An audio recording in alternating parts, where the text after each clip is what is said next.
Now, what can Haliey Welch, aka the Hawk Tuah girl, tell us about baseball history?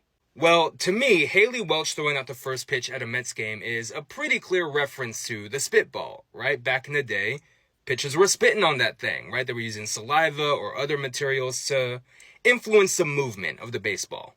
But the spitball was mostly banned by 1920. Like, after that, only a handful of legacy spitballers were able to throw it legally. And the last legal spitball was thrown by this guy behind me, Burley Grimes, in 1934.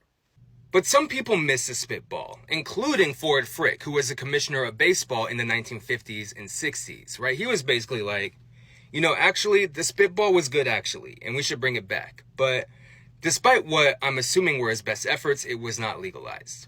But doctor and balls never really went away, right? Like, maybe players aren't using straight up saliva anymore, because gross, but players are still looking for advantages, and pitchers have turned to what we'll call sticky stuff to make their pitches more effective. But again, MLB has decided to crack down on this and try and legislate this sticky stuff out.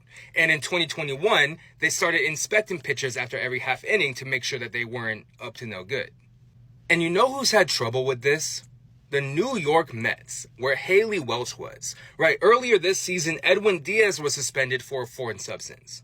And Diaz is the third Mets pitcher in a pretty short time span to get dinged by this. So did the Mets invite the Hawk Tuah girl as sort of a joke? Or is this a larger statement? Because the Mets didn't exist in 1920. So symbolically, could the Hawk Tuah girl be their legacy spitballer?